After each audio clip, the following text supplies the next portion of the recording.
তৃণমূল নেতাদের একের পর এক দুর্নীতির অভিযোগ সামনে এসেছে। সম্প্রতি তীব্র উত্তেজনা সৃষ্টি হলো। দর্শক দেখতে পাচ্ছেন শুভেন্দু অধিকারীর বাড়ির মধ্যে ভাঙচুর করছে তৃণমূল কর্মীরা এবং সাধারণ জনতাও শুভেন্দু অধিকারীর খারাপ অবস্থা করে। এদিকে আজ শুভেন্দু অধিকারীর বাড়িতে আক্রমণ করিয়েছে মমতা ব্যানার্জি।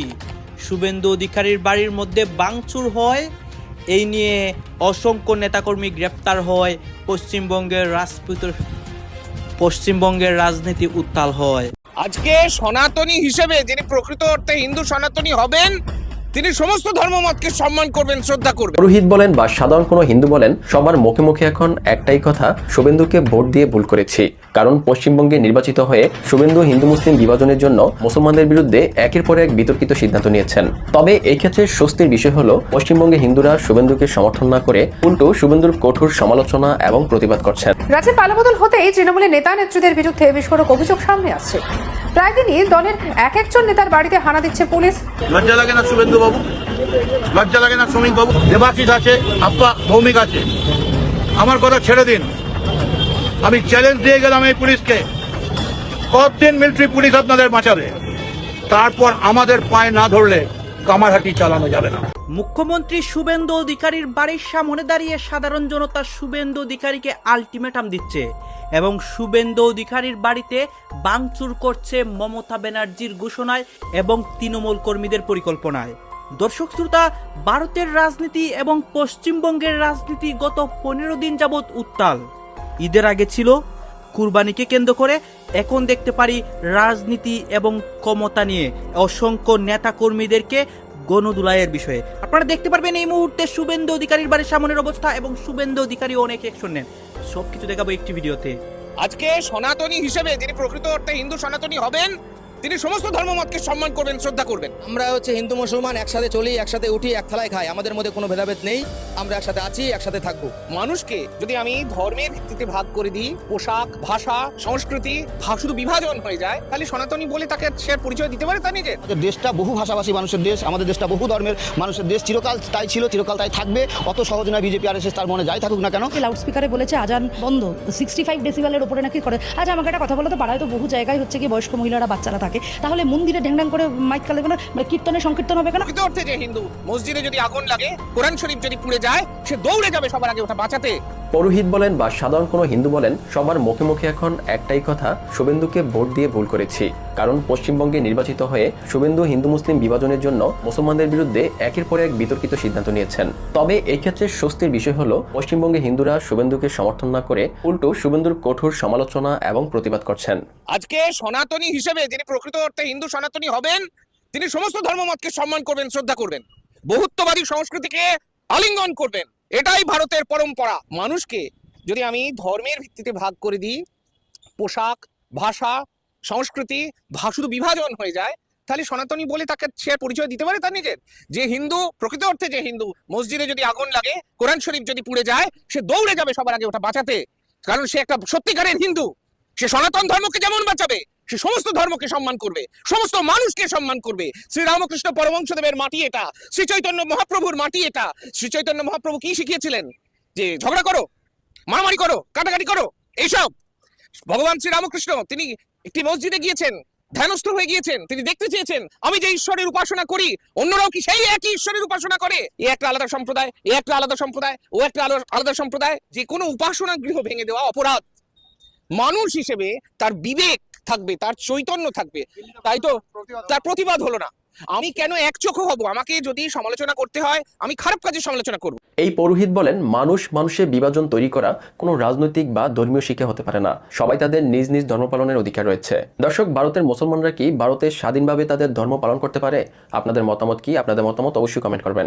ভারতের বিভিন্ন পূজা উৎসব বা ধর্মীয় উৎসবে হিন্দুরা স্বাধীনভাবে 4 থেকে 5 দিন, আবার অনেক সময় 10 দিন লাউড স্পিকারে গান বাজনা করে থাকে। অথচ মুসলমানদের লাউড স্পিকারে আজানের জন্য নিষেধাজ্ঞা আরোপ করেছেন শুভেন্দু অধিকারী। এই বিষয়ে শুভেন্দু শুভেন্দুকে কড়া জবাব দিয়েছে পশ্চিমবঙ্গের হিন্দু এই সচেতন নারী। আচ্ছা, আমার একটা প্রশ্ন আছে। এখানে এই যে লাউডস্পিকারে বলেছে আজান বন্ধ, 65 ডেসিবেলের ওপরে নাকি করে। আচ্ছা, আমাকে একটা কথা বলো তো, পাড়ায় তো বহু জায়গায় হচ্ছে কি বয়স্ক মহিলারা বাচ্চারা থাকে, তাহলে মন্দিরে ঢ্যাংঢ্যাং করে মাইক কালে কেন, মানে কীর্তনে সংকীর্তন হবে কেন? আমার 65 ডেসিবেল, আসলে ওরা তো পরিবেশ নিয়ে কোনোদিনই ভাবেনি, পরিবেশটা খায় না মাথায় দেয়, ওরা কোনোদিন মনেই করেনি। আর একটাই কথা, 65 ডেসিবেলে নামাজ চলবে না, এটা নিয়ে অসুবিধা নেই। তাহলে 65 ডেসিবেলে খোল কীর্তন বাজানো তার উপরে কিন্তু চলবে না, আমার এটাই বক্তব্য। দেখো, মানুষের যে ধর্মচারণের অধিকার, আমি কোনো উগ্রতার কথা বলছি না, কিন্তু অধিকারের কথা বলছি। মানে আমি নাই মানতে পারি, কিন্তু আমার পাশের যে বন্ধুটি বসতো, সে আমার, মানে ধরুন আমি জন্মগতভাবে যে পরিবারে জন্মেছি, একটা হিন্দু ব্রাহ্মণ পরিবারে জন্মেছি, আমি না মানতে পারি, আমার পাশে যে বসে আছে সে ধরেন হিন্দু ধর্ম মানে বা সে খ্রিশ্চানিটি মানে, আমার কাজ হবে তার ধর্মের বিশ্বাসে আঘাত না করে সে যেটা মানছে সেইটাকে হচ্ছে গিয়ে তুমি তোমার বিশ্বাস নিয়ে থাকো, কিন্তু সেই বিশ্বাসে যদি কোনোদিন উগ্রতা চলে আসে, মানুষে মানুষে বিভাজন চলে আসে, আমার রাজনীতি বলে সেইটাকে কমব্যাট করতে। ভারতীয়রা বলছে হিন্দু মুসলিম বিভাজন করা বিজেপি এবং শুভেন্দু অধিকারী এজেন্ডা, কিন্তু ভারতের সংবিধান তা সমর্থন করে না। ভারতের সংবিধানে হিন্দু মুসলিম সবাই মিলেমিশে বসবাস করার কথা আছে। সংবিধান অনুযায়ী নির্বাচিত হয়ে সংবিধান অনুযায়ী শপথ নিয়ে শুভেন্দু এখন ধর্মীয় বিভাজন করে সংবিধান লঙ্ঘন করছে। আরএসএসের এজেন্ডা, বিজেপির এজেন্ডা, কিন্তু আমাদের ভারতের সংবিধান তো সেটা অ্যালাউ করে না। ভারতের সংবিধানের শপথ নিয়ে ভারতের নির্বাচন প্রক্রিয়ার মধ্যে দিয়ে নির্বাচিত হয়ে সেই সংবিধানটাকে সম্পূর্ণ উল্লঙ্ঘন করে ওদের মনের মধ্যে থাকতে পারে। ওইটা তো হিন্দু রাষ্ট্র নয়, ভারত তো হিন্দু রাষ্ট্র হয়নি, ভারত তো হিন্দু রাষ্ট্র কোনোদিন হবে না। তাহলে ওদের সংবিধানটা, যে সংবিধানের শপথ নিয়ে ওরা এই সংসদ চালাচ্ছে, বিধানসভা চালাচ্ছে, আসলে সেই সংবিধানকে সম্পূর্ণভাবে লঙ্ঘন করছে। তাদের মনে যাই থাক না কেন, আমাদের দেশটা বহু ভাষাভাষী মানুষের দেশ, আমাদের দেশটা বহু ধর্মের মানুষের দেশ, চিরকাল তাই ছিল, চিরকাল তাই থাকবে।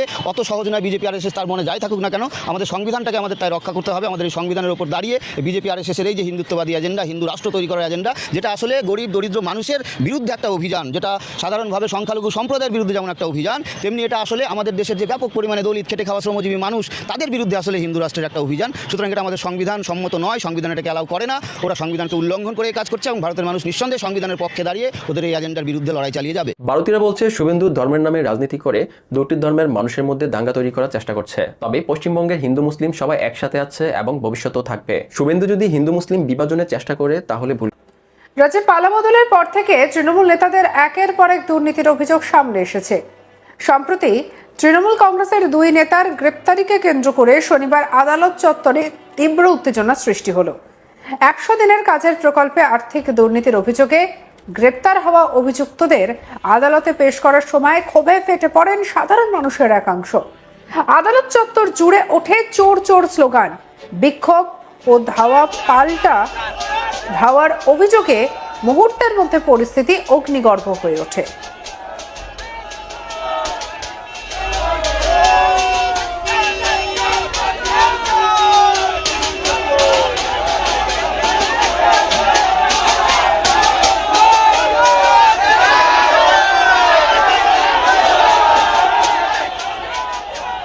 অভিযুক্তদের লক্ষ্য করে পচা ডিমও ছোড়া হয়। ঘটনাকে কেন্দ্র করে ব্যাপক চাঞ্চল্য ছড়ায় রাজনৈতিক মহলে।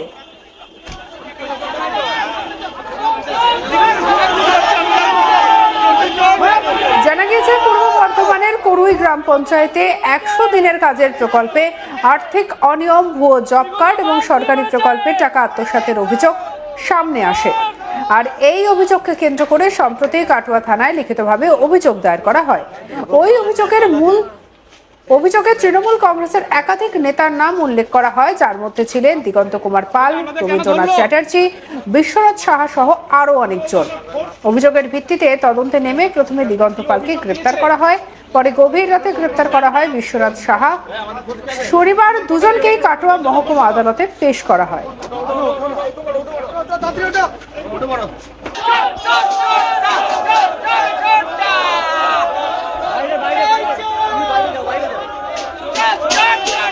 প্রত্যক্ষদর্শীদের দাবি, আদালত চত্বরে অভিযুক্তদের আনা হলে ক্ষুব্ধ মানুষের একাংশ চোর চোর স্লোগান দিতে শুরু করেন। অভিযোগ, তাদেরকে লক্ষ্য করে পচা ডিম ছোড়া হয়। পরিস্থিতি দ্রুত উত্তপ্ত হয়ে উঠলে একদল বিক্ষুব্ধ মানুষ ধাওয়া করে বলে অভিযোগ। এরপর কয়েকজন কর্মী গণধোলাইয়ের শিকার হন বলেও দাবি করা হয়েছে। ঘটনার জেরে আদালত চত্বরে ব্যাপক চাঞ্চল্য সৃষ্টি হয়। পরিস্থিতি নিয়ন্ত্রণে আনতে দ্রুত মোতায়েন করা হয় পুলিশ ও নিরাপত্তারক্ষী। নিরাপত্তা বলয় তৈরি করে অভিযুক্তদের আদালতের ভিতরে নিয়ে যাওয়া হয়। তবে এই ঘটনায় এখনো পর্যন্ত তৃণমূল কংগ্রেস অভিযুক্তদের পরিবারের পক্ষ থেকে কোনো আনুষ্ঠানিক প্রতিক্রিয়া পাওয়া যায়নি। অন্যদিকে আদালত চত্বরে হামলা, বিক্ষোভ এবং বিশৃঙ্খলার অভিযোগ খতিয়ে দেখছে পুলিশ। ঘটনার পর থেকে আতঙ্কের মধ্যে রয়েছেন অভিযোগকারীরা। অভিযোগকারী আতর আলী শেখ কি বলছেন শুনবো। আমরা একটা এফআইআর করেছিলাম 19 তারিখে, প্রথম একটা এফআইআর করেছিলাম, সেটা নেয়নি জমা টেবিল অফিসার, আমাদেরকে 2 ঘন্টা বসিয়ে রাখে। তারপরে আমরা বলে এই নাম বাদ দিতে হবে, তারপর নেবো। সেখানে কার কার নাম ছিল? ওই 3 জনের নাম ছিল, প্রাক্তন বিধায়ক রবি চ্যাটার্জি, দিগন্ত পাল আর একটা বিশ্বনাথ সাহা। 21 জুলাই পাল্টা সমাবেশের ডাক দিন। এত ঘাবড়াবার কিছু নেই। খুব বেশি হলে আমাদের 500-700 ছেলে নেমে গেছে, প্রায় 250 ওপর মিলিটারি কেন্দ্রীয় বাহিনী, এবং তারা এসে এমন মারমুখী চেহারা যে পিঠেই মেরে দেবে। আমরা চাই আমাদের পিঠে মারুন, গুলি করুন, কেস দিন, ইডি, সিবিআই যত পারেন করুন, কিন্তু যতক্ষণ জান আছে আপনাদের পায়ে ধরুন না। যতদিন জান আছে এই বিজেপির পায়ে ধরবো না। তৃণমূল কংগ্রেসে ছিলাম, আছি, থাকবো। তাতে যদি একজন থাকতে হয় মমতা বন্দ্যোপাধ্যায়, অভিষেক বন্দ্যোপাধ্যায়ের পাশে, আমরা একজন করে লক্ষ লক্ষ মানুষ হাজির হব। কিন্তু লজ্জা লাগে না শুভেন্দু বাবু? লজ্জা লাগে না শ্রমিক বাবু? দেবাশিস আছে, আপ্পা, ভৌমিক আছে, আমার কথা ছেড়ে দিন। আমি চ্যালেঞ্জ দিয়ে গেলাম এই পুলিশকে, কতদিন মিলিটারি পুলিশ আপনাদের বাঁচাবে? তারপর আমাদের পায়ে না ধরলে কামারহাটি চালানো যাবে না। অভিষেক তুমি লড়াই করো, অভিষেক তুমি লড়াই করো, আবার অভিষেক লড়াই করো, আবার অভিষেক লড়াই করো। অ্যাকচুয়ালি বাংলায় একটা কথা আছে, খুঁটে পড়ে গোবর হাসে, এমন দিন সবার আছে। আজকে যে ঘটনা ঘটলো, আমি শুধু এর তীব্র নিন্দা নয়, আমরা বিজেপিকে বলতে চাইছি যে বিজেপির সঙ্গে আনুষ্ঠানিকভাবে ব্যালট বক্সে কারচুপি করে 30 লক্ষের তফাৎ, তা নাহলে হয়তো দেখা যাবে 4-5 লক্ষের তফাৎ। তৃণমূল 80টা সিট পেয়েছে। বিজেপির নোংরা চেহারাটা আজকে পরিষ্কার হয়ে গেল। ওই যারা পরিষ্কার পাঞ্জাবি পরে আর নেতারা বিবৃতি মারছেন যে কাউকে অসভ্যতা করবেন না, কেউ যদি গণ্ডগোল করেন, আমি মুখ্যমন্ত্রী শুভেন্দু অধিকারীকে তাকে পরিষ্কারভাবে তার কাছে বলতে চাইছি। আপনি তো বলেছিলেন আপনাদের প্রেসিডেন্ট শ্রমিক ভট্টাচার্য যে যদি কেউ তাদের ছবি তুলে ভিডিও করে পুলিশকে দিয়ে দিন, আমার দল কাউকে এসব বরদাস্ত করবে না, আর বিজেপিতে কাউর এন্ট্রি নেই। আজকে আপনাদের সমর্থন ছাড়া সোনারপুরের এই ঘটনা ঘটে গেল, নগ্ন চেহারা। একটা কথা বলবো আপনাদের, আমরা হেরে গেছি। পুরু যখন আলেকজান্ডার যখন পুরুকে জিজ্ঞেস করেছিল কীরকম ব্যবহার আশা করেন, পুরু বলেছিল রাজা যেমন রাজার সঙ্গে ব্যবহার করে। আমি মদন মিত্র আপনাদের বলছি, আপনারা ডেট আর টাইম আর জায়গা বলে দিন কবে মারবেন। রাজ্যে পালাবদল হতেই তৃণমূলের নেতা নেত্রীদের বিরুদ্ধে বিস্ফোরক অভিযোগ সামনে আসছে। প্রায় দিনই দলের এক একজন নেতার বাড়িতে হানা দিচ্ছে পুলিশ, আর এবার মদন মিত্রের বাড়িতে পুলিশ। রবিবার দুপুরে বিধায়কের কামারহাটির বাড়িতে হানা দেন পুলিশ আধিকারিকেরা। কি কারণে তৃণমূল বিধায়কের বাড়িতে এই হানা, তা নিয়ে রহস্য দানা বেঁধেছে। কামারহাটির বুকে এমন কি লুকিয়েছিল যা নিয়ে হঠাৎ নড়েচড়ে বসলো পুলিশ প্রশাসন? কেনই বা একের পর এক ঘরের তালা খুলে খতিয়ে দেখা হচ্ছে নথিপত্র? একটি মহিলা সমবায় সংস্থাকে ঘিরে উঠছে একের পর এক বিস্ফোরক অভিযোগ। অভিযোগের তীর সরাসরি রাজ্যের প্রভাবশালী রাজনৈতিক নেতা মদন মিত্র ও তার ঘনিষ্ঠদের দিকে। কি সেই অভিযোগ? কামারহাটি এলাকার 30 নম্বর বিটি রোডে অবস্থিত কেন্দ্রীয় সরকারের অধীনস্থ উদয় ভিলা মহিলা কোঅপারেটিভ সোসাইটি। দীর্ঘদিন ধরে এই সংস্থার মূল লক্ষ্য ছিল মহিলাদের স্বনির্ভর করে তোলা। বিভিন্ন প্রশিক্ষণ, কর্মসংস্থান এবং সামাজিক উন্নয়নমূলক কাজের মাধ্যমে এলাকার বহু মহিলাকে আর্থিকভাবে স্বাবলম্বী করার উদ্যোগ নেওয়া হতো এই প্রতিষ্ঠানে। কিন্তু সেই সংস্থাকে ঘিরে এবারে উঠেছে গুরুতর অভিযোগ। অভিযোগকারীদের দাবি 2011 সালে রাজ্যে তৃণমূল কংগ্রেস ক্ষমতায় আসার পর থেকেই ধীরে ধীরে এই সরকারি জায়গার নিয়ন্ত্রণ চলে যায় মদন মিত্র ও তার অনুগামীদের হাতে। দীর্ঘদিন ধরে বেআইনিভাবে এই জায়গা দখল করে রাখা হয়েছিল বলে অভিযোগ আরও গুরুতর। স্থানীয় সূত্রে খবর, মদন মিত্রের নেতৃত্বে তার ঘনিষ্ঠ সহযোগী গুড্ডু আনসারি সহ আরও কয়েকজন এই এলাকায় নানা ধরনের বেআইনি কর্মকাণ্ড পরিচালনা করতেন। অভিযোগ অনুযায়ী সংস্থার ভেতরে থাকা পুকুর ভরাট করে ফেলা হয়।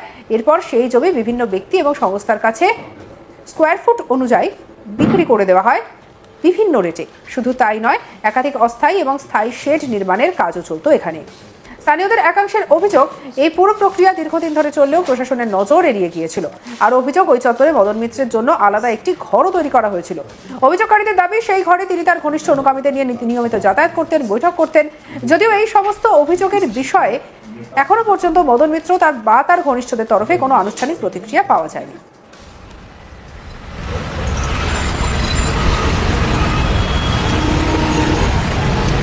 আপনারা তো দেখলেন এখানে কি কথা হচ্ছে। এখানে আমরা দেখতে পাচ্ছি তৃণমূল কর্মীদের আন্দোলনে অসংখ্য ঘটনা এবং শুভেন্দু অধিকারীর বিরুদ্ধে যে সবাই কথা বলতেছে এবং শুভেন্দু অধিকারীকে সরাসরি হুঁশিয়ারি দিচ্ছে, এইগুলো নিয়ে কথা হচ্ছে। এই বিষয়গুলো দেখে এবং ভারতের রাজনীতির প্রেক্ষাপট নিয়ে আপনার মন্তব্য কি? আপনার গুরুত্বপূর্ণ মন্তব্য অবশ্যই আপনারা আমাদের কমেন্ট বক্সে লিখে যাবেন। সর্বশেষে আপনাদের কাছে আমাদের একটা রিকোয়েস্ট থাকবে, আপনারা আমাদের চ্যানেলে নতুন দর্শক হয়ে থাকলে চ্যানেলটি সাবস্ক্রাইব করবেন এবং পাশে থাকা বেল বাটনটি বাজাবেন যাতে করে নেক্সট ভিডিওটা সবার আগে আপনাদের কাছে পৌঁছে যায়। ধন্যবাদ।